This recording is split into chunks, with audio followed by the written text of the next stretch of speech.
मैं Mohammad Amjad Ali, prime time में आपका खैर मकदम है। नाज़रीन किराम, कुछ अरसे से कोविड के फिर से केसेस बढ़ने की बात सुनने में आ रही है। ऐसी जो है रिपोर्ट्स जो है मौसूल हुई हैं। इसके अलावा हुकूमत तेलंगाना की जानिब से जो असाइन की गई है ड्यूटी कोविड पर नज़र रखने की, वो है डायरेक्टर हेल्थ। तो डायरेक्टर हेल्थ ने हाल ही में चंद कोयूदात फिर से लगाई हैं, लोगों को कहा है कि डिस्टेंस मेंटेन करो, फिजिकल डिस्टेंस जिसको सोशल डिस्टेंस कहा जाता है आमतौर पर, और उसके अलावा उन्होंने मास्क फिर से पहनने के लिए ये सारी बातें कही हैं। तो हम ये जानने की कोशिश करेंगे कि ये जो फोर्थ वेव जिसे कहा जा रहा है, अगर ये आती है तो इसका नेचर कैसा होगा, और क्या हिंदुस्तान या पूरी दुनिया इसके लिए तैयार है या नहीं है। इस ताल्लुक से हम बात करेंगे माइक्रोबायोलॉजिस्ट और disease control infection control expert doctor R C Biloria से। Doctor R C Biloria, BBN channel पर आपका खैर मकदम है। अस्सलाम वालेकुम, बहुत बहुत वालेकुम शुक्रिया फॉर इनवाइटिंग मी ओवर। जी। काफ़ी अरसे के बाद, क्योंकि जब जब भी कोविड आता है आप ज़रूर याद आ जाते हैं, क्योंकि आप इसमें महारत हासिल कर चुके हैं। तो मैं ये जानना चाहूँगा, ये जो न्यू फोर्थ वेव का जो कोविड वायरस कहा जा रहा है, इसका कोई नाम है, कोई नाम दिया गया है? देखिए, अभी इससे पहले तो थर्ड वेव में हम ओमिक्रॉन का ज्यादा था और BA.1 और BA.2 वेरिएंट ज्यादा था। बट मई में नए 2 वेरिएंट्स आए हैं जिसको हम XE वेरिएंट और B3 एंड B4 वेरिएंट बताते हैं। जो भी पुराने वेरिएंट्स का थोड़ा बहुत तब्दीली हुई है, उससे कुछ ज्यादा तब्दीली नहीं हुई है, थोड़ी बहुत तब्दीली हुई है उससे। थोड़ी बहुत। तो ये क्या मायने रखती है, थोड़ा बहुत म्यूटेशन हो या फिर ज्यादा म्यूटेशन हो? देखिए, कभी जब वायरसेस जो है ना, ये इनकी खासियत है कि ये एक ही तरह के नहीं रहते हैं, चाहे वो कोविड के रिलेटेड हो या बाकी कोई भी वायरल फैमिली हो। ये अपने आप को to survive for the fittest इनका रहता है, तो ये लोग तब्दील होते जाते हैं। तो तब्दीली में छोड़े इनकी कौन से स्ट्रक्चर में ज्यादा तब्दीली हुई या कम तब्दीली, उस पर हम इनके वेरिएंट ये करते डिफाइन करते हैं। और अगर उस इतनी कोई छोटी सी तब्दीली ऐसी हुई कि उसकी वजह से बहुत सारे वायरसेस खुद भी मर जाते हैं, या ऐसी होती है जो इतनी इंपॉर्टेंट नहीं रहती है, मगर जो अगर ऐसी कोई तब्दीली हो जिससे हम उसका कंसर्न, जिनको हम वेरिएंट ऑफ कंसर्न बोलते हैं, मतलब अगर उसकी ट्रांसमिसिबिलिटी बढ़ गई या विरुलेंस बढ़ गई या स्ट्रक्चर में ऐसी कोई तब्दीली आई जिसकी वजह से हम को कंसर्न होगा, सोसाइटी में कम्युनिटी में कंसर्न होगा, तो ऐसे वेरिएंट्स को हम नाम देते हैं और हम उनको वेरिएंट्स ऑफ कंसर्न बताते हैं। ओके। तो अब जो नया जो वायरस है, ट्रांसमिटेबिलिटी में कितना तेज है या वायरुलेंस में कितना खतरनाक है? ट्रांसमिसिबिलिटी में तो बढ़ गया है, 10 to 20% इसकी ट्रांसमिसिबिलिटी बढ़ गई है। बट विरुलेंस में अल्हम्दुलिल्लाह ऐसा देखा गया है कि विरुलेंस में इसकी कुछ खास तब्दीली नहीं आई है। जैसे कि हमने थर्ड वेव में भी देखा कि इसकी जो इफेक्टिविटी थी, विरुलेंस जो था ज्यादा नहीं था, इसलिए ज्यादा डेथ्स मॉर्टेलिटी जो है थर्ड वेव में नहीं हुई as compare to the second wave, क्योंकि वो अपर रेस्पिरेटरी ट्रैक में ज्यादा रहता था जो थर्ड वेव का, and it couldn't infect the lung parenchyma, lung को इन्फेक्ट नहीं कर सकता, इसलिए उसकी वेरुलेंस इतनी ज्यादा नहीं बताई गई थी। सिमिलरली ये इसके बारे में भी अभी तो ये मई में ही डिटेक्ट हुआ है, इसके बाद और इसके बारे में बताएंगे, बट एज ऑफ नाउ जो है इसकी मॉर्टेलिटी विरुलेंस ज्यादा नहीं बताएगी। माइल्ड जैसा कोल्ड फ्लू लाइक सिम्टम्स होते हैं, एंड हॉस्पिटलाइजेशन की भी आपको ज्यादा जरूरत नहीं रहती है, एंड परमानेंट डैमेज भी नहीं होगा? नहीं, ज्यादातर नहीं। ठीक है, जिस तरह से लंग फाइब्रोसिस वगैरह हुआ करता था सेकंड वेव ये में। वो सेकेंड वेव में था, डेल्टा वेरिएंट में था वो, इसमें ऐसा नहीं बताया गया। ठीक है, ठीक है। और ये जो नया वायरस है ये भी कम वायरुलेंट है? जी बिल्कुल, इसकी ट्रांसमिसिबिलिटी ज्यादा है, अल्हम्दुलिल्लाह विरुलेंस ज्यादा नहीं है। अच्छा, आप बता रही हैं कि कम वायरुलेंट है, इसके बावजूद जो ऑलरेडी वैक्सीनेटेड है उनको क्यों आ रहा है ये? देखिए, कोई भी वैक्सीन जो है ना, थ्रू आउट द वर्ल्ड जो भी वैक्सीन, चाहे कोविड के रिलेटेड हो या कोई इसके अलावा भी वैक्सीन हो, ये 100% कभी भी इफेक्टिव नहीं रहते हैं कि हम बताएंगे कि कभी भी आप दे रहे हैं तो 100% इसका इफेक्ट आएगा, वैसा नहीं होगा। तो 90 to 95% इनमें इफेक्ट रहता है। कुछ केसेस ऐसे रहते हैं जो जहां पे इफेक्ट नहीं आता है। इसके बहुत सारे रीजन होते हैं, जैसे कि फर्स्ट इंसान का जेनेटिक मेकअप कैसा रेस्पॉन्ड करता है वैक्सीनेशन को। सेकेंड चीज ये रहती है कि आपकी एज भी बहुत बड़ा फैक्टर रहती है। जब बुजुर्गों में वैक्सीनेशन देती है तो उनका immune response towards the vaccination अलग रहता है as compare to the young age. वैसा ही जो है डिफरेंट डिफरेंट बॉडी का DNA and age factors and comorbidities जो है वो वैक्सीन को कैसा रिएक्ट करते हैं उस पर डिपेंड करता है कि वो vaccine first and second shot को कैसा है। तो जितने अमाउंट ऑफ एंटीबॉडीज बनेंगे उतना ज्यादा प्रोटेक्शन होगा। So every human being will not react in the same way to every vaccine. Okay, बाद लोगों को मैंने देखा है, खासतौर पे एक जर्नलिस्ट है, सीनियर जर्नलिस्ट, 3 डोजेस लिए हैं, उसके बावजूद उन्हें कोविड हुआ है। जी जी जी। मैं 3 डोजेस लिए भी हैं, मगर आप ये भी मैं बता सकती हूँ कि जितने भी हॉस्पिटल्स में हमने देखा है कि 3 डोजेस हुए मगर severity is just it came and कभी कभी एसिम्टोमेटिक होके एक दिन में सिम्टम्स आके चले जाते हैं। Because there are number of studies done all over the world जहां पे ये देखा गया है कि सीवियरिटी के लिए 100% वैक्सीनेशन इज इफेक्टिव।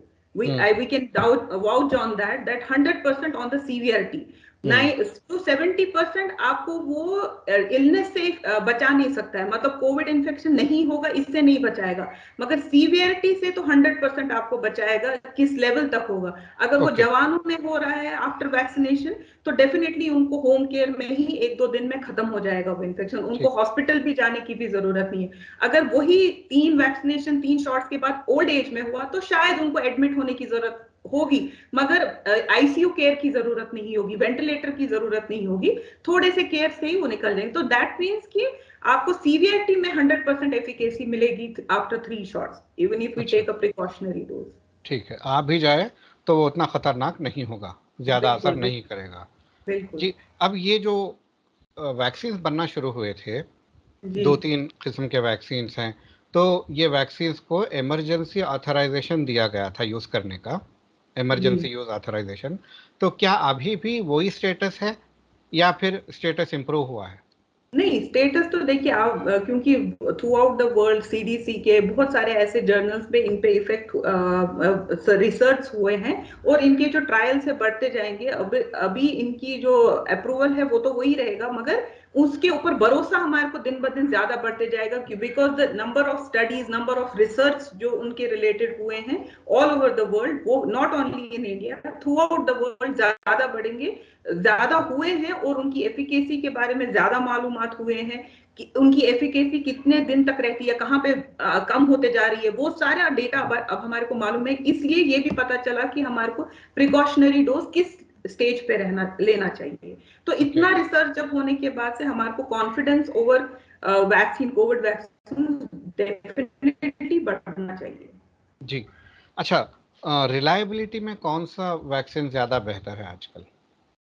ऐसा कोई भी पर्टिकुलरली ये नहीं बताएंगे कि कोवैक्सीन है या आज इंडिया में अराउंड 9 वैक्सीन अवेलेबल है, बच्चों के लिए भी अवेलेबल है, बट आई विल नॉट से कि कोवैक्सीन और कोविशील्ड या Sputnik is better in any. तो हम ये बता रहे हैं, ये नहीं बता सकते हैं कि कौन सा वैक्सीन इज बेटर देन दूसरा वैक्सीन। ऑल ओवर इंडिया अभी 9 वैक्सीन देते जा रहे हैं थ्रू आउट, बच्चों में भी एडल्ट में भी, कोवैक्सीन, कोविशील्ड या स्पुतनिक जो है। मगर हर किसी की टेक्नोलॉजी अलग है, यूज करी हुई जो टेक्नोलॉजी है वो अलग है। सो मैं पहली दिन से ये बताती हूँ, I watch on Covaxin because it's an whole virus vaccine, vaccine है। तो आई फील दैट हर किसी के अलग अलग व्यूज है, but as a microbiologist I feel कि होल वायरस वैक्सीन जो इनएक्टिवेटेड वैक्सीन है वो बेटर रहेगा, बिकॉज उसमें जो है पूरे पार्ट्स ऑफ द वायरसेस रहते हैं, so immunity gets develop to the every part of the virus. But ऐसा नहीं है कि Covishield is less than other thing, because उसमें अदर स्ट्रेन अपडेट किए गए हैं एंड उसकी भी जो एफिकेसी है अच्छी है। But as compare to the both I feel Covaxin is better than Covishield. उसमें साइड इफेक्ट्स भी कम बताए हैं as compare to Covishield, but it depends upon the choice and also on your comorbidities। आप में अगर कोई ब्लड डिसऑर्डर है तो उसके रिलेटेड आप Covishield, Covaxin is better than Covishield. So better consult आपके फिजिशियंस को कंसल्ट करके दोनों के बीच में आप चॉइस कर सकते हैं। ठीक है, आप बता रही हैं सब एफिकेसी में बेहतर है, मगर टेक्नोलॉजी के हिसाब से कोवैक्सीन को आप रेकमेंड करती हैं, जी जी जी। क्योंकि वो इनएक्टिवेटेड वायरस है जिसमें वायरस सारे सारे फ्रैगमेंट, सारे इंग्रेडिएंट्स मौजूद होते हैं और इम्यूनिटी बेहतर तरीके से डेवलप बेहतर होती रहेगी। है। तो अब एक तो ये है कि आपने कहा कि सब अच्छे हैं, तो जब सब अच्छे हैं तो क्रॉस वैक्सीनेशन से क्यों मना किया जाता है? क्रॉस वैक्सीनेशन से मना अभी इंडिया में किया गया है। Through hmm, out the world cross vaccination में बहुत सारे स्टडीज हुए हैं जहां पे ये बताया गया कि अगर क्रॉस वैक्सीनेशन करेंगे तो ज्यादा इम्यूनिटी देखी गई है। अच्छा। मैं भी ये सोच रही थी बीइंग अ माइक्रोबायोलॉजिस्ट कि मैंने कोविशील्ड लिया है तो मैं कोवैक्सीन लूंगी, तो I was waiting for this rule to come out कि यहाँ पे भी क्रॉसिंग अलाउ करने चाहिए। बट हम्म, अभी तक हमारे जो ऑब्वियसली इसमें काफी रिसर्च हुई होगी तो वो लोग देखें कि नहीं, सेम भी वो इससे भी रिसर्चेस हुए हैं कि अगर सेम लेंगे तो इम्यूनिटी इंक्रीज हुई है, देखा गया है। हम्म, बट आई फील कि अगर क्रॉस करेंगे तो बेटर इम्यूनिटी हुई, इस पे भी काफी रिसर्च हुए हैं। But as of now in India, as per the virologist और हमारे गाइडलाइन जो है, क्रॉस नहीं करना है। अगर कोवैक्सीन है तो कोवैक्सीन ही लेना है, कोविशील्ड है तो कोविशील्ड का ही प्रिकॉशनरी डोज लेना है। अगर फर्ज कर लें कि एक ब्रांड ऑफ वैक्सीन अवेलेबल नहीं है जी। और किसी को लेना ज़रूरी है, ऐसे में वो क्या करेंगे? इतना जरूरी तो नहीं है, हम्म, कोई भी मतलब ऐसा नहीं है कि नहीं, आज फ्रीली अवेलेबल है थ्रू आउट हैदराबाद या तेलंगाना में, हर जगह अवेलेबल है। हम्म, मैंने नहीं देखा है कि दर्द कहीं पे भी ऐसी जरूरत पड़ी है कि नहीं है, अब ऐसा नहीं है, मैंने तो नहीं ठीक। देखा है। बट आप तो रजिस्टर, फर्स्ट थिंग तो रजिस्ट्रेशन तो आपकी उसी पे होगी, हम्म, आपको दूसरा डोज तो नहीं देगा। तो हम्म, आप अगर बहुत ज्यादा इमरजेंसी है तो आप क्रॉस कर सकते हैं, but then you will not get registered for that. Okay. तो आप तो अपने इस पे ले रहे हैं। हम्म, सारी दुनिया में इसकी इजाज़त है, हिंदुस्तान में क्यों मना किया गया?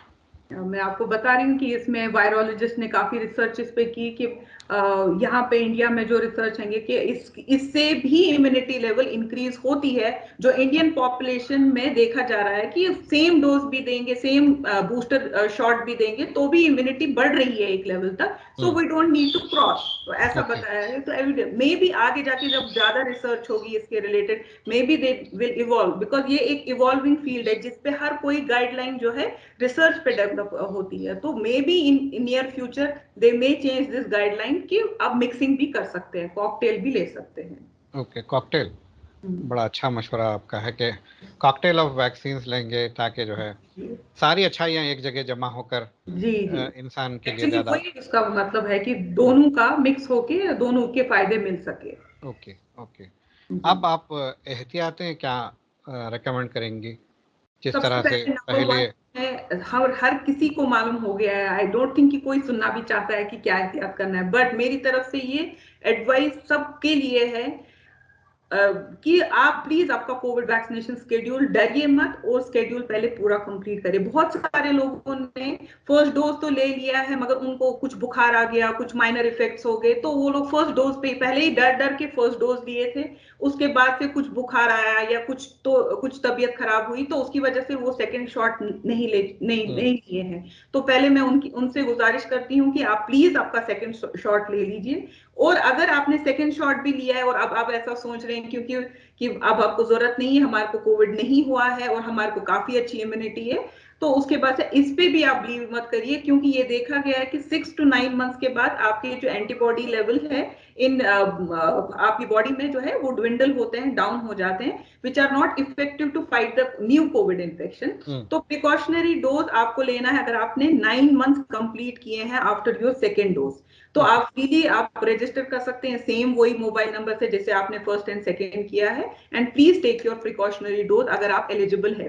पहले सिर्फ हेल्थ केयर वर्कर्स में दिया गया था, अब वो 65 को दिया गया था, मगर अब ये फ्रीली अवेलेबल है सब लोगों के लिए, कोई भी ले सकता है। तो आई वुड रियली रिक्वेस्ट कि everyone who is eligible for precautionary dose please वो प्रिकॉशनरी डोज भी लीजिए। जी, जैसे कि मैं बताई आपको कि ये जो वायरस जो है ट्रांसफॉर्म होता है सर्वाइवल ऑफ द फिटेस्ट के लिए, तो पुरानी मॉर्फोलॉजी चेंज करके नया वेरिएंट बनाता है क्योंकि उसको जिंदा रहना है वो पर्टिकुलर एनवायरमेंटल कंडीशन में। तो ऑब्वियसली पुराना जो है वो खत्म हो जाता है क्योंकि वही ठीक, चेंज मॉर्फ होके नया वेरिएंट बनता है। ठीक, ठीक है। और कोई मुफीद मशवरा आपका जाने से पहले? इससे ज्यादा मुफीद कुछ भी नहीं है sir. Please complete your vaccination schedule and take precautionary dose, और मास्क क्राउडेड एरियाज में प्लीज पहने, apart from covering your sneeze, washing your hands and maintaining social distancing. ठीक है, आपका बेहद शुक्रिया हमसे बात करने का। बहुत बहुत शुक्रिया। नाज़रीन, ये थी डॉक्टर आरसी बिलोरिया। इन्होंने कोविड के नए वेरिएंट के ताल्लुक से गुफ्तगू की और बताया कि उतना ख़तरनाक नहीं है जितना डेल्टा वायरस था। जिस तरह से जो है ओमिक्रॉन रहा, उसी तरह से या उससे भी कम वायरुलेंट ये रहेगा। ट्रांसमिटेबिलिटी में, यानी कि एक से दूसरे में ट्रांसमिट होने में, फैलने में ये तेज़ है, मगर ख़तरनाक नहीं है। इसके बावजूद ये कहती हैं कि एहतियात इलाज से बेहतर है। आप जो जो एटिकेट्स हैं डेली के, वो एटिकेट्स भी अगर आप फॉलो कर लेंगे, जिस तरह से गैर ज़रूरी क्लोज़ गैदरिंग में नहीं जाना है, अगर जाते हैं तो मास्क पहनना है और स्नीजिंग को कवर करना है। और इसके अलावा इन्होंने ये कहा है कि वैक्सीन शेड्यूल आपका मुकम्मल करिए। तमाम वैक्सीन को इन्होंने एक सा इफ़ेक्टिव करार दिया है, मगर इनका रिकमेंडेशन है कि कोवैक्सीन लिया जाए, ये ज़रा ज़्यादा बेहतर है।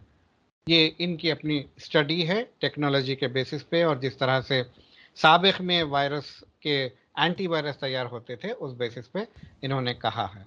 अब आप इनका मशवरा किस हद तक कबूल करते हैं और किस हद तक अपने आप को ख़तरनाक वायरस के हमले से बचाते हैं, या फिर अगर हो जाए खुदा ना खास्ता तो ज़्यादा आपको असर ना करे, ऐसे पोजीशन पे अपने आप को लेके आते हैं। हमें दीजिए इजाज़त। शब बखैर।